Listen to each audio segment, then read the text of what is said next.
year is 2020.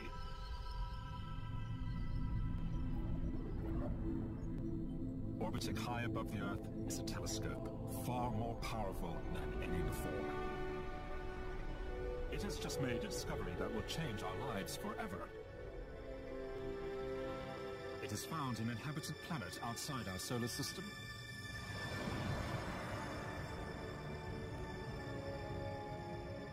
More than 50 light years from Earth, the telescope has located a world that glows like an oasis in the vast emptiness of space. It's cloaked in oceans and continents.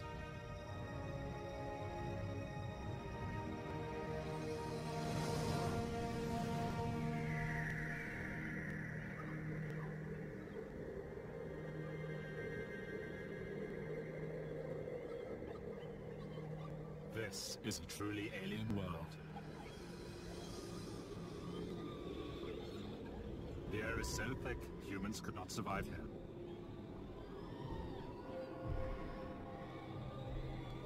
And it's home to giants.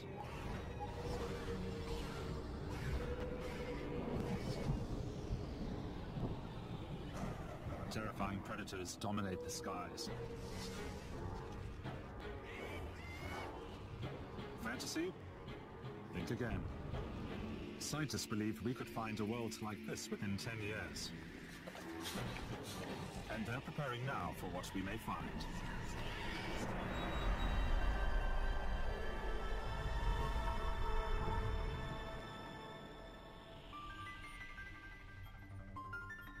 Some of the world's leading scientists have come to this specially designed lab to continue their investigation into what extraterrestrial life might be like and where in the universe we are most likely to find it.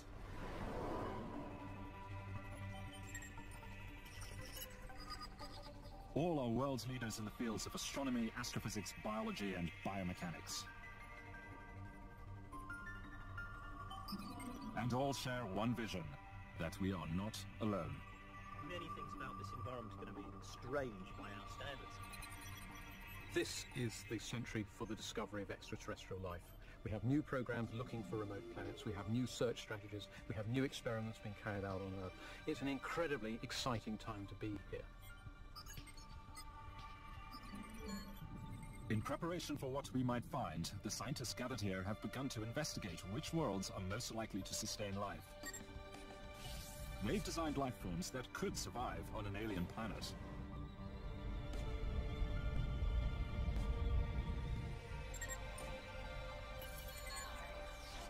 But where are we most likely to find life? This is our galaxy, the Milky Way, home to 100 billion stars and at least as many planets. Earth is in this cluster of stars over here. And it's in a nearby region of the galaxy called Cygnus that our experts believe we're most likely to find life first.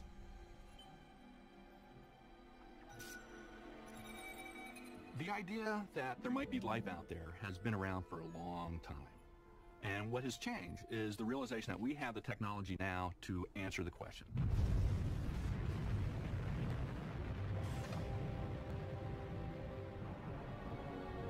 Over the next 10 years, a new generation of telescopes will be launched into space. More powerful than any before, they'll peer into the Cygnus constellation. It's one of the densest areas of stars in our galaxy. If life is out there, our greatest chance of finding it will be here, simply because the number of stars is so great.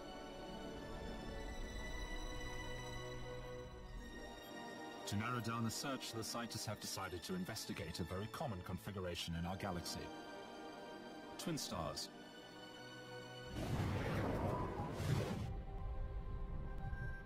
More than half of all stars are in fact twins. Previously, astronomers thought twins were too unstable to let planets orbit around them. But it turns out that if the planet is far enough away from those two stars, or if it's orbiting one or the other of them, then indeed the orbits can be stable, and you can have worlds that stay in their orbits for billions of years, and that could very well have life. This recent discovery has opened up a vast opportunity for life in the universe. and the scientists will be looking for twin star solar systems like this.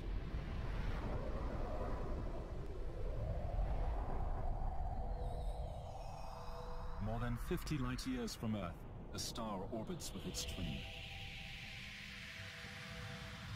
And orbiting around the two suns is a gas giant.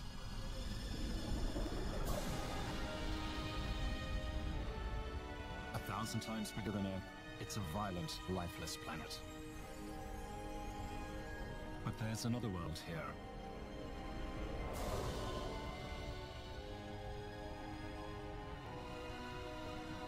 Orbiting around the gas giant is a moon.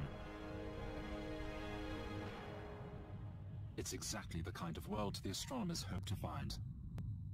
You could have a moon the size of Earth, big enough that it could have an atmosphere, that it could have an ocean, and one that could be supportive of life of all sorts, including very sophisticated life.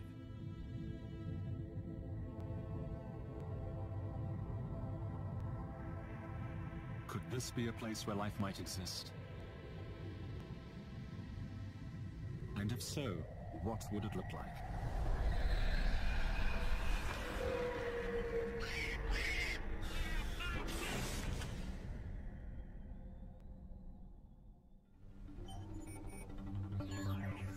The astronomers and astrophysicists gathered here have begun a groundbreaking project. We're investigating every detail of what a habitable moon could be like.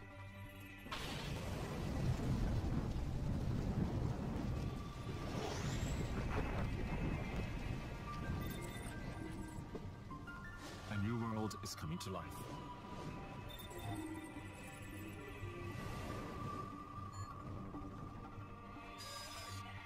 For life to survive, the moon will need a viable atmosphere and, most critically, water, the essential medium for all life.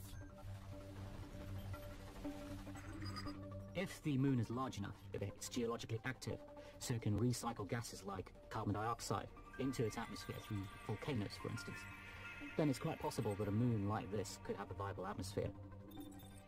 All the parameters the scientists explored showed the moon could sustain life. Saying, well, this variation might tell us that there's a blue moon there, and in fact we might be dealing with a potentially habitable planet. The scientists named it the Blue Moon.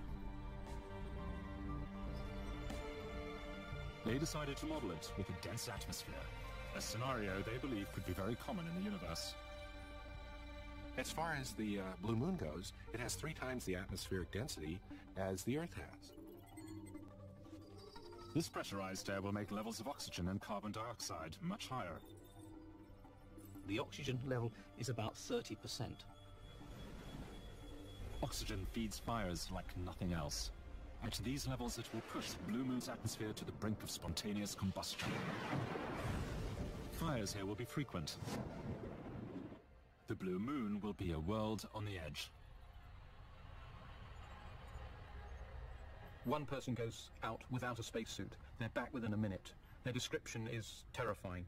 It's an immense pressure. They can hardly breathe. It's hot, it's clammy, and they feel as if they're being pushed down by the most extraordinary weight. It's nothing like the Earth at all.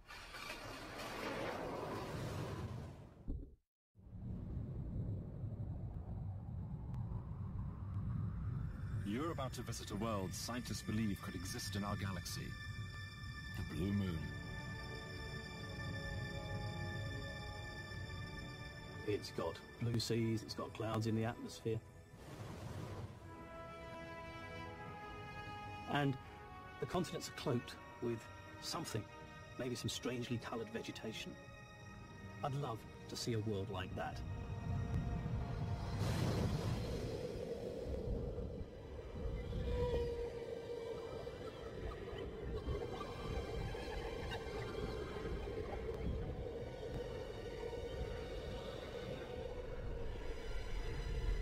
Sunrise on the Blue Moon.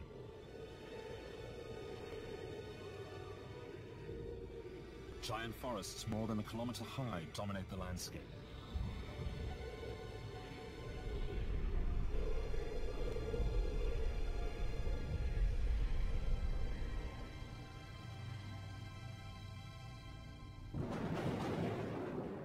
But this is a volatile world. Fires ignited by lightning and fueled by the high oxygen levels will be an extreme risk. Its dense atmosphere is like a gas ocean, and it will support some of the strangest aliens. Aliens that float, glide, and fly. The sorts of life forms on Blue Moon I think would be totally fascinating. When we look in the atmosphere, there's a sort of almost greenish haze. It's almost like a plankton. But beyond that, there are these immense shapes. Are they gliding? Are they flying? All we can tell is they must be very large animals indeed. It's far, far beyond anything we're familiar with. This is a genuinely alien world.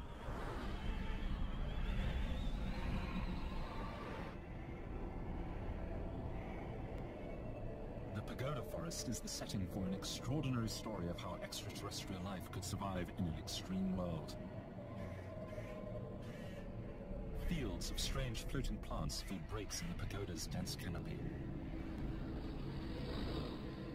It's the territory of deadly predators the size of eagles, the stalkers. And they hunt giants.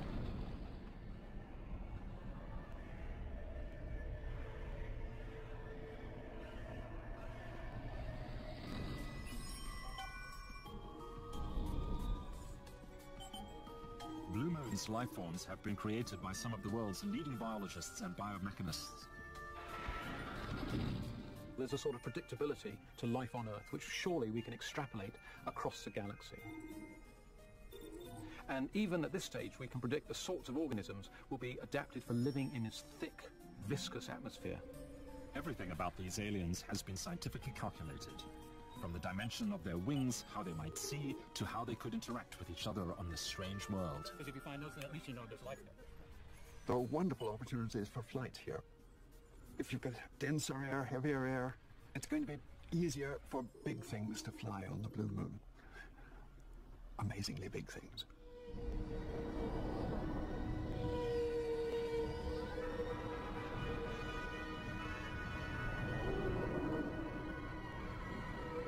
Soaring high above the pagoda forest are sky whales.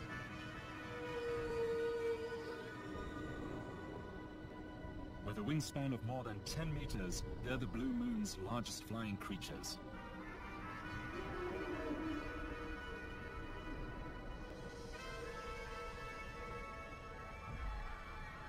They're feeding on clouds of floating plants buoyed up by the dense atmosphere.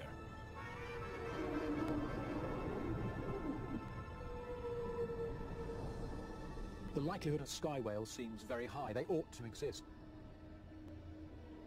So on the Blue Moon, we have animals which originally were swimming in the oceans. But because the atmosphere in Blue Moon is so thick, one can imagine something swimming in the ocean to flying in the atmosphere, effectively as a single transition. It's opening new eyes to the way in which evolution can happen on alien planets.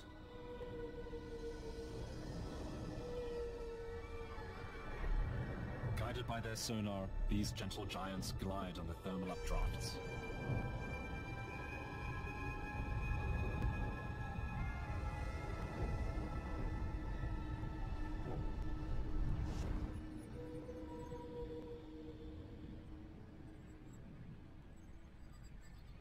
What a magnificent beast this is.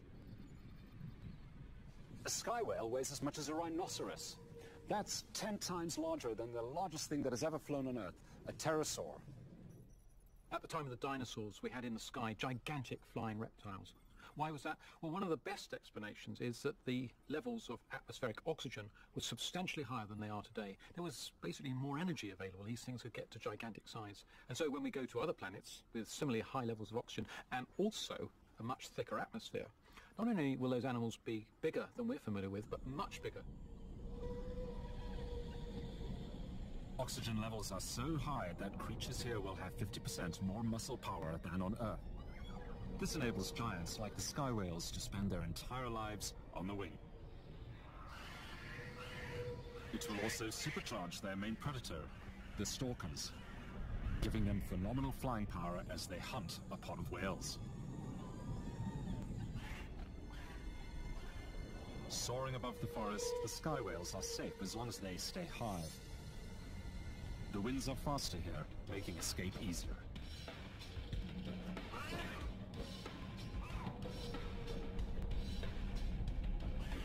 The scouts come from a colony of more than 300 stalkers, and they're hungry.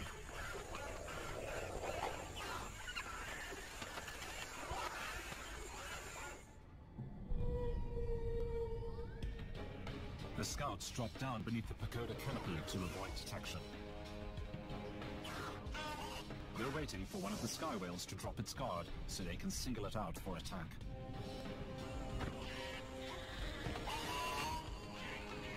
The stalkers have 3 eyes, giving them 360-degree vision, perfect for tracking the sky whales while maneuvering through this complex world.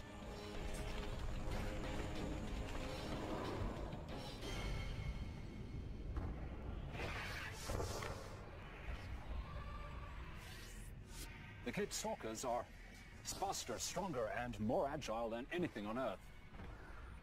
Scientists here have modeled their way of life on the social insects. One of the most successful social systems on Earth is one we find in bees and wasps, for example. You have a queen, but you also have workers and other members responsible for different tasks. Now, on Blue Moon, we could imagine something rather similar, but interestingly much larger, because remember, the atmosphere is denser and there's more oxygen. Animals like stalkers would be, in a sense, like giant hornets. They would be divided into a series of scouts looking for new opportunities. But there are also workers and the queen staying in the nest. The workers are faster and stronger than the scouts. They're the stalker army, and they're waiting for the scouts' signal to attack.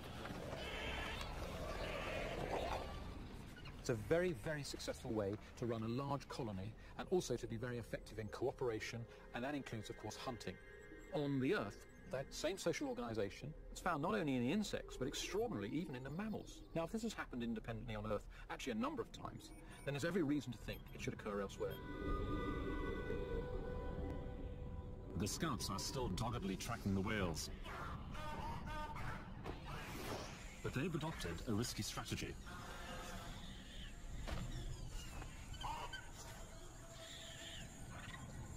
The pagoda understory is draped with a lethal veil of tentacles.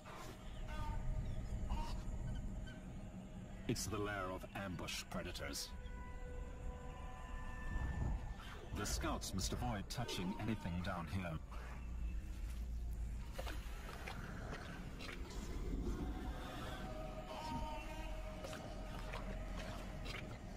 There will always be the hunter and the hunted. This battle for survival is a major force that has shaped the destiny of life on Earth. On the Blue Moon, scientists believe it will be no different. I think there's only one thing that we can say is going to be true of life everywhere.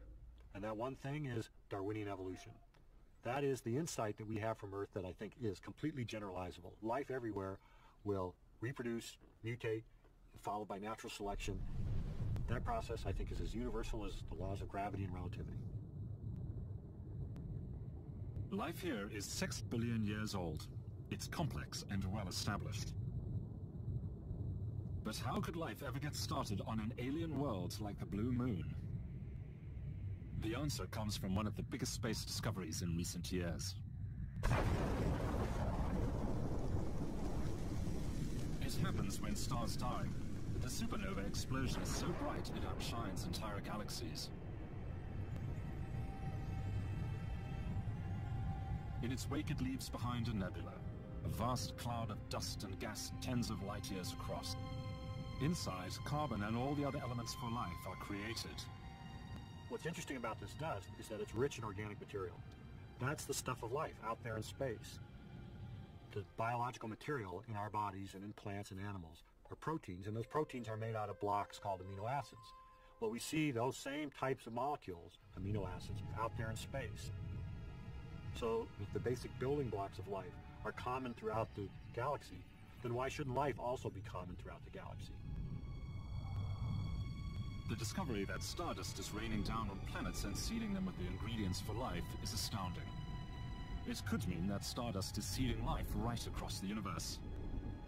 And on some worlds, conditions will be right for life to take hold. In any environment, that is broadly similar to the Earth, water, energy, carbon, life will start there as well. So that the story of life could be unfolding in many different locations, independently each time. And as each story of life is written, it'll be a little different than the others. We think of our own world as being the perfect planet for life. But is it?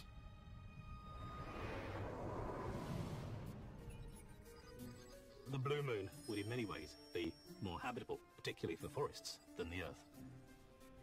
Carbon dioxide levels, 30 times higher than on Earth, will fuel rampant plant growth. The combination of a dense atmosphere and high levels of the greenhouse gas CO2 will act like a blanket, keeping the moon very warm. You might expect a planet like the blue moon to have smaller temperature contrasts between the equator and the pole. There will be no polar ice caps, and vegetation will carpet its entire landmass. On the blue moon, we have plants and we also have forests, and amongst the most astonishing are the pagoda trees. Now these are immense, absolutely gigantic.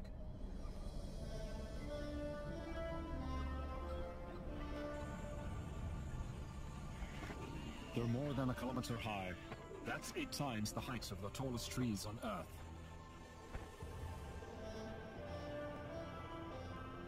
The ceiling of this world is a sea of sky ponds. Each tree has modified its leaves to collect rainwater. And the whole forest is interconnected like one vast superorganism. So here are forests which are alien indeed. The trees on Earth could never grow so large.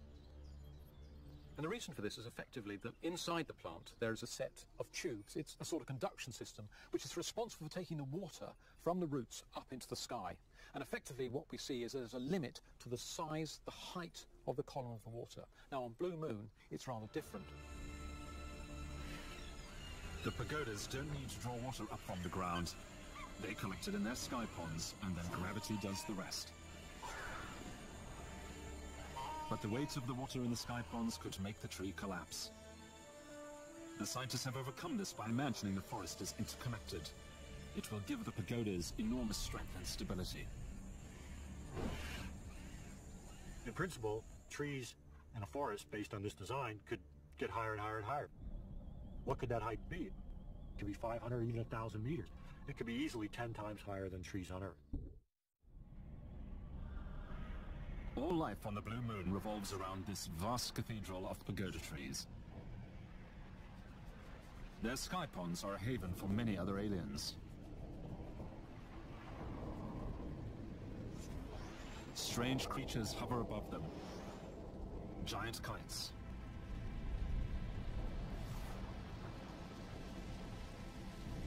They use their tentacles like fishing lines to catch helibugs living in the ponds.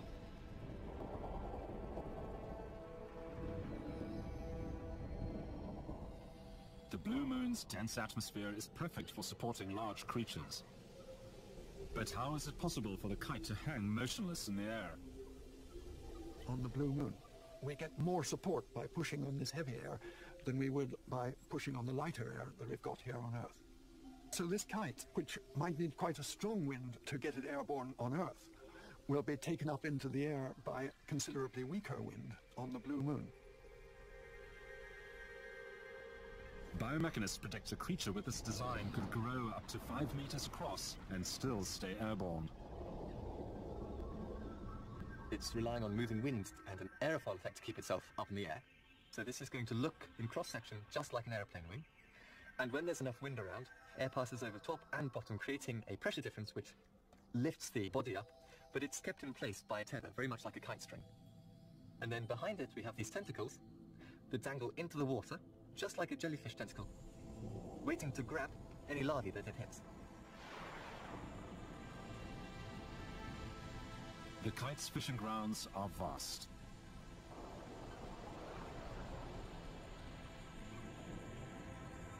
Beneath the pagoda's dense canopy, light from the twin suns rapidly dims. More than a kilometer below is a strange world. No natural light reaches here.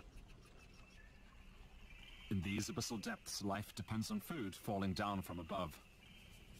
Glowing scavengers hover in the air.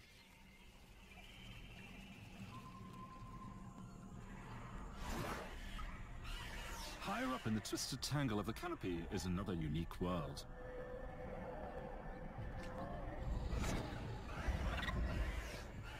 It's the lair of the death traps.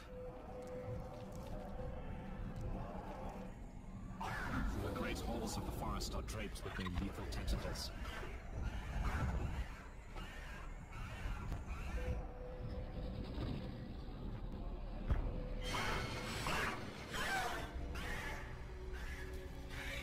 You never escape the embrace of the death trap.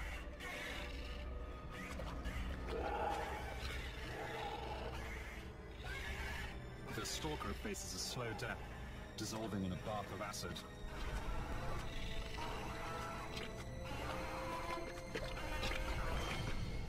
But the need to provide for the colony drives the surviving scouts on.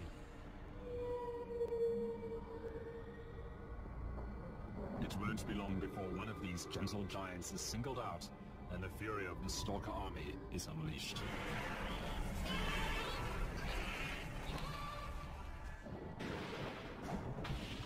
The Blue Moon is a land of turmoil and change.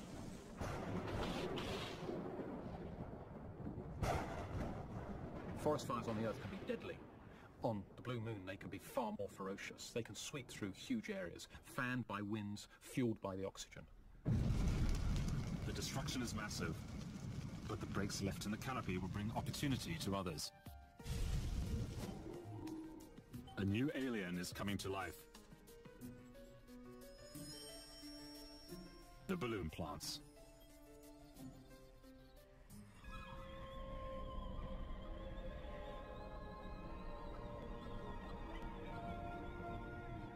Blue Moon's dense atmosphere will enable plants to float in the sky. The field of balloons gently sway in the breeze, anchored to the canopy with long tethers. The biomechanists have calculated plants like this could grow to the size of a small hot air balloon.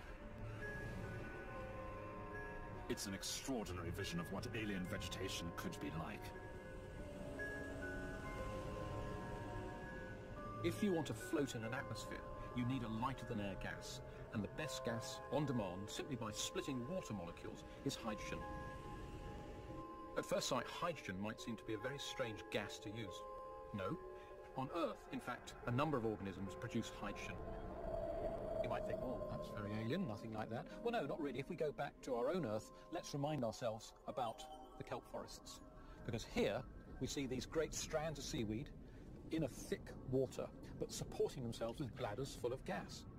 Is that so very different from the balloon plants of Blue Moon? I don't think so. Both are equally alien.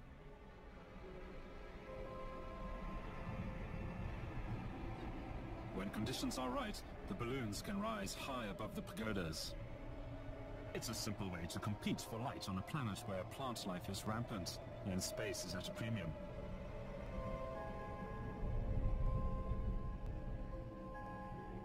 The balloon plants are opportunistic. What they do is when a part of the underlying forest has been removed by a fire, for example, they very rapidly colonize it. They release parts of the plant which drift away. Here, these giant balloons will join clouds of tiny plants that spend their lives drifting in the sky, the algae. So high up in the atmosphere, there'll be innumerable tiny algae. It's really like the plankton of the Earth's ocean. And this, I think, will give an almost greenish haze to many parts of the sky as these things drift around in colossal numbers. So this atmosphere, in a sense, is an enormous larder. It's full of food. And if there's food floating around, especially in the form of algae, then it would be natural to imagine that there will be animals grazing that resource.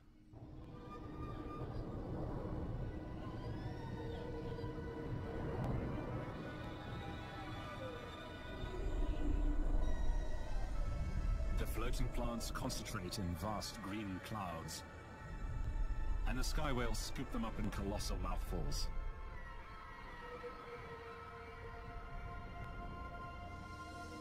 The Blue Moon will take about 10 Earth days to orbit around its parent planet.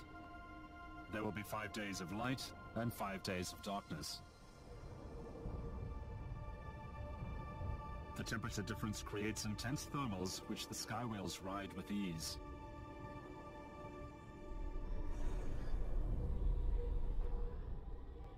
To be an effective filter feeder, you need to be quite large, because every time you open your mouth to start filtering, there's a huge drag.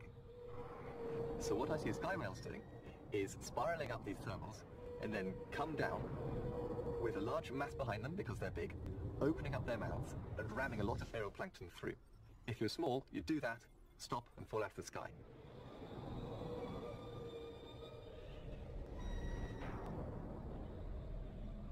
Feeding well below the main pod, one sky whale has dropped in altitude. It's the moment the scouts have been waiting for.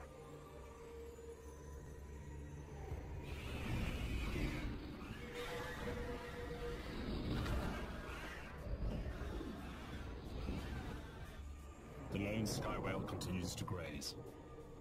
It's in mortal danger.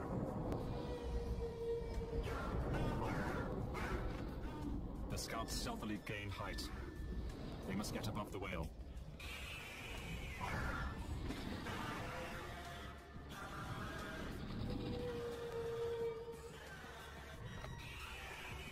Gathering speed, they pass low over the whale.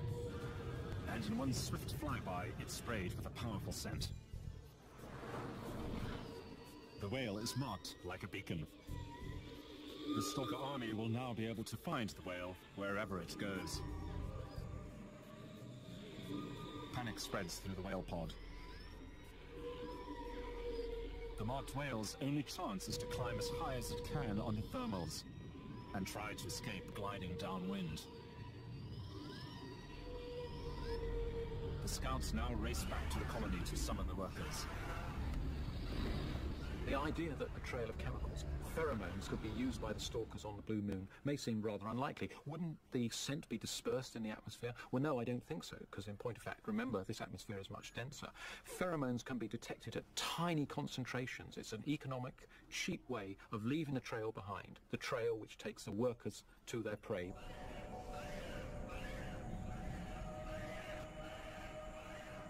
The scouts' return sends a wave of excitement through the colony.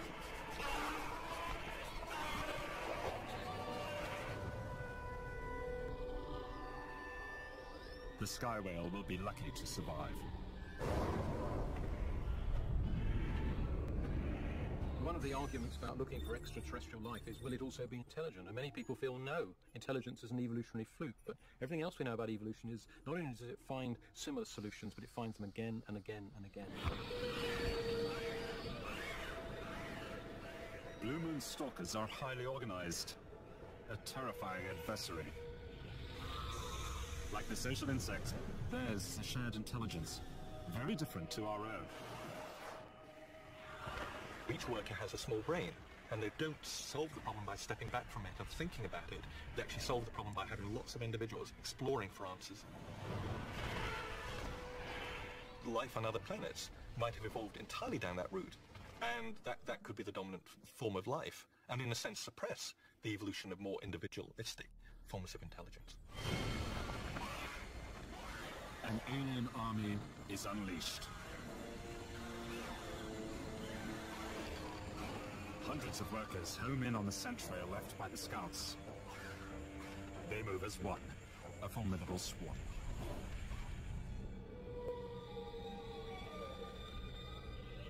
Speed is critical. They know the marked whale will be trying to gain height.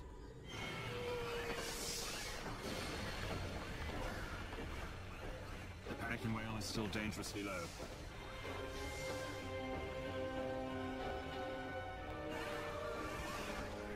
The scent trail is getting stronger and stronger. Its desperate battle to escape has failed.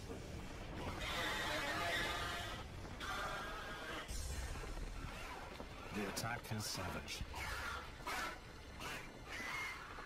The workers tear into its fragile honeycomb walls, puncturing its buoyancy cells.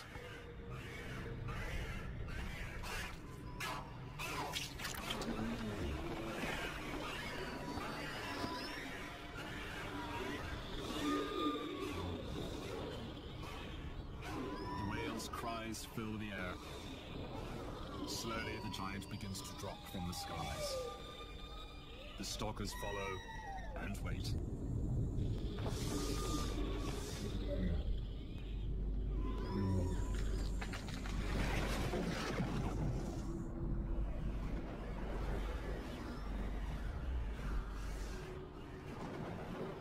The defenseless whale is slowly ripped to pieces. Then its flesh is carried back to the roost to feed a new generation of hungry stalkers. The giant struggles become weaker and weaker. It's all part of the great cycle of life in the Blue Moon's pagoda forest. The stalker colony is a formidable force. Everything they do is governed by their collective intelligence. But how far might this intelligence evolve? Could they one day match or even exceed our own on Earth? It's really tempting to think whether this might go further. After all, they're active hunters, they're communicating, they're working effectively in packs. Is it possible to imagine that one day they would go so far as to develop a technology to hunt those sky whales? I don't see why not. One of the intriguing things I think that might be in the future of the stalker is that they might end up farming the whales rather than just crudely predating them. In fact, you could imagine them dominating the entire surface of the planet and the surface of its atmosphere in this way.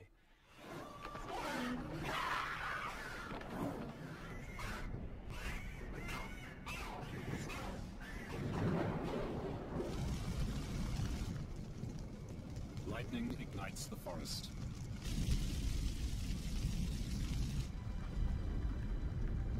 The fire is immense, consuming everything in its path.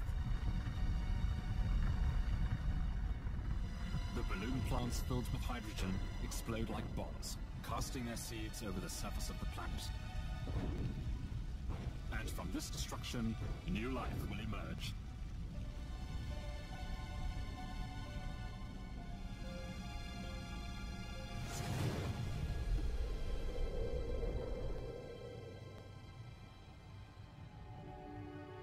Life will continue to evolve on the Blue Moon, as it has done for millions of years.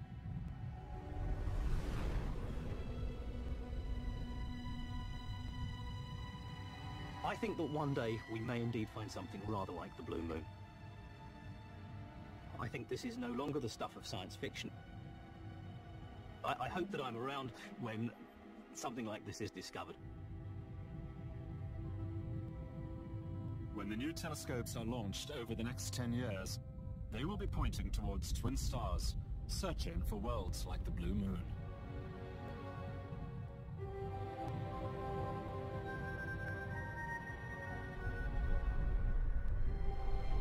The landmark research done by the scientists here will help govern where we look for extraterrestrial life.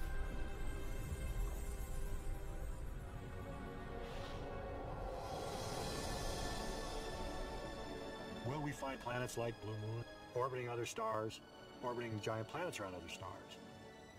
The answer is almost certainly yes. There are so many stars with so many potential planets that we have to imagine there must be planets like these there. It's just a question of discovering them that far away.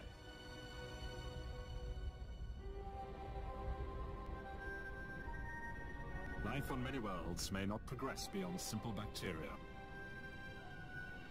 Others could evolve complex life, and some could evolve intelligence beyond our wildest expectations.